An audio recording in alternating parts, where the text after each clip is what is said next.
Hi friends, welcome back Asi vlog YouTube channel. ඉතින් වෙනදාගේම සාදරයෙන් පිළිගන්න හැමෝම අපේ අලුත් vlog video එකකට. ඉතින් මේ vlog video එක කියන්න ඕනේ මේක හදිස්සිය වෙන vlog video එකක්. මොකද අපි අනුරාධපුරේ ගියා මේ දානයක් දෙන්න. ඒ දානෙ දීලා එන ගමන් අපිට ටයිම් එක ඉතුරු වෙච්ච නිසා අපි හිතුවා කලාව වෙන්නාලා අවුකන බුදු පිළිම වඳින්න යන්න. ඉතින් මේ වීඩියෝ එක අවුකන බුදු පිළිම බලන්න ගිය වීඩියෝ එක. ඉතින් බලමු කොහොමද මේ වීඩියෝ උනේ කියලා. ඉතින් මට මුලින් vlog එකක් කරන්න අයිඩියා එකක් තිබ්බේ නෑ. ඉතින් මම හොරිසොන්ටල් තමයි වීඩියෝ ටික අරන් තිබ්බේ. ඔන්නම මුල් ටික අපි පැහපුවම අපිට මෙන්න මේ වගේ view එකක් බලා ගන්න පුළුවන්. ඊට පස්සේ ඉතින් මම කරේ අවුකන බුදු පිළිම වටේ පොඩි රවුමක් දාලා බැලුවා අපිට වටේ කොහොමද බලා ගන්න පුළුවන් වෙන්නේ කියලා.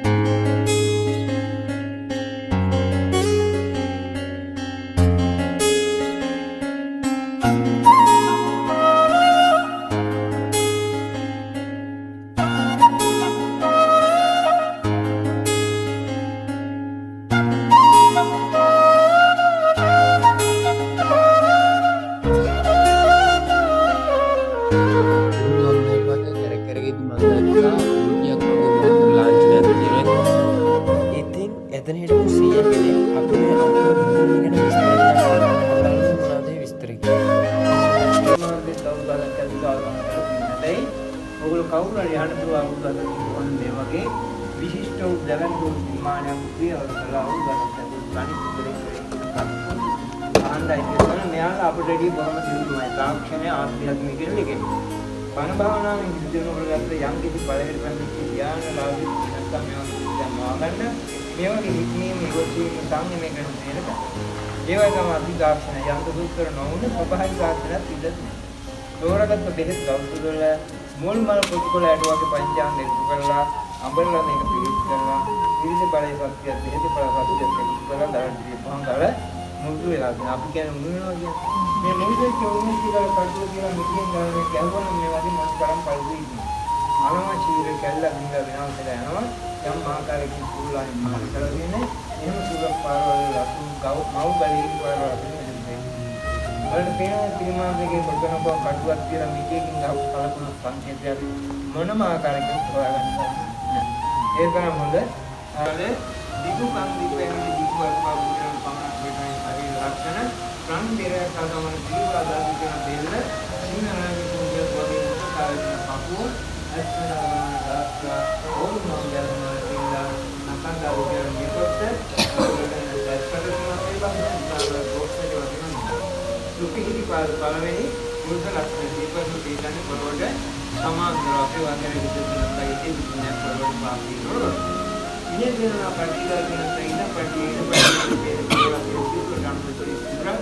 ඒකාම් පටිගා පාරපර තමයි දැක්කට මේ ලෝහ සිවුර නිර්මාණය කරන පටිගා දුව දෙන්නා බේලා පෙන් සිවුරේ හැරි නිර්මාණ කලාව වෙන්නේ තියෙන සමානව මෙතන අඳනේ ඉලක්කේ අමරාවති සම්මුලයට මාන්තරට මෙන්න කලාකමය පාරලික කරාගෙන ඍජු වෙමින් ඉරියව්වට සමබන්ධ ඉරියව්වට වෙනවා. ඔය නිර්මාණයක වැඩ අසම් කරනවා යවුණාද ඇත්තට හැබැයි නිර්මාණයේ ප්‍රයෝජන බලෙන්ද මල්ලාදනේ. ඔක අවශ්‍ය නම් පහනක් විදිහට පාවිච්චි කරන්න පුළුවන් වෙනවා.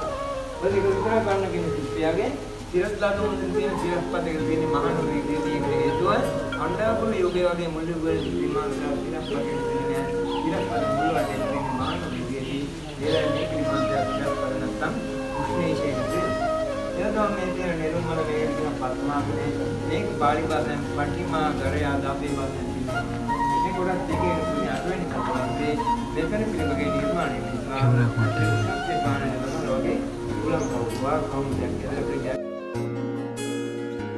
ඉතින් මෙන්න මේ සෑය පිටිපස්සේ තියෙනවා ලස්සන ගල් තලාවක්. ඒ ගල් තලාවේ පොකුණක් තියෙනවා, තව ගොඩක් දේවල් තියෙනවා.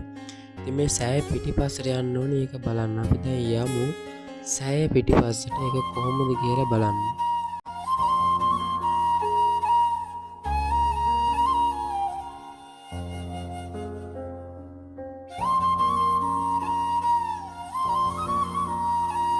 ඉතින් මේ තමයි සෑය පිටිපස්සේ තියෙන ලස්සන පොකුණ. මෙතන මොකක් හරි මේ කාසිදාන එකක් තියෙනවා. එහෙම නිකම් මෙතන දියැලගේ පාටක් පේන්න තියෙනවා. ඒ වගේම මෙතන ලස්සන view එකක් බලා ගන්න පුළුවන්. මොකද අපි ඉන්නේ මේ ගොඩක් උස තැනක. ඉතින් කලින් අවකන පුදු පිළිමට ඉස්සරහින් කලාවයෝ පෙනුණ කියනවා දැන්නම් ගස් එම තියෙන නිසා කලාවයෝ පේන්නේ නැහැ. නමුත් මෙතන තියෙන view එක නම් පට්ට guys කියන්න වචන නැහැ. මම ඔයගොල්ලන්ට පෙන්නන්න පල්ලහැට ගිහලා මේ තමයි පොකුණ මේකේ ගැඹුරක් පේන්නේ. ඉතින් අවකන පුදු පිළිම ගැන විස්තර දන්න කට්ටිය මේ වීඩියෝ බලන අනික් කට්ටියට දැනගන්න පල්ලෙහින් කමෙන්ට් කරන්න. ඉතින් මේ පැත්තේ මේ වගේ පල්ලෙහින් බඩු ගේන්න හදපු පාරක් තමයි අපි මෙතනින් හෙට ගිහිල්ලා බලමු view එක කොහොමද කියලා. ඉතින් මම ඉස්සරහට කතා කරන්න උනර view එක පෙන්නන්න.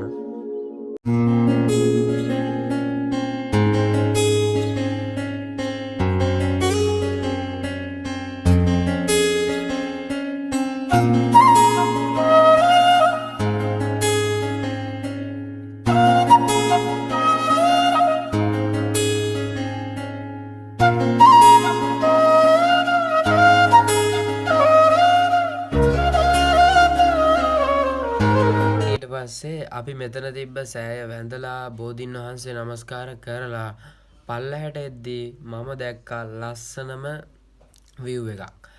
ඒ තමයි හවස ඉර බැහැගෙන යනවා. අපි පල්ලහැට බැහැගෙන එද්දී මම දැක්කේ ඒක නම් nice. අපි බලමු golden අවේගේ ඉර බැහැගෙන ගියේ කොහොමද කියලා.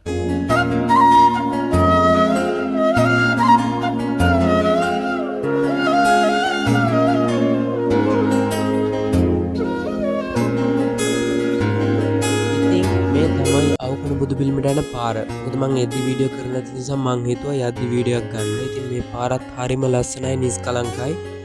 ඔයගොල්ලන්ට බලා ගන්න පුළුවන් වුණා මෙන්න මේ වගේ ලස්සන view point එකක් මෙතනින්.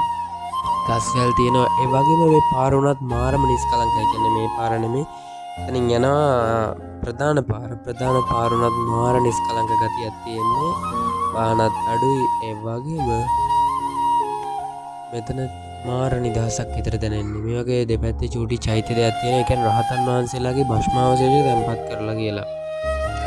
ඉතින් channel එක subscribe කරලා bell button එක තෝල් දාලා තියාගන්න. මේ වගේම තවත් vlog video එකකින් සෙට් වෙමු.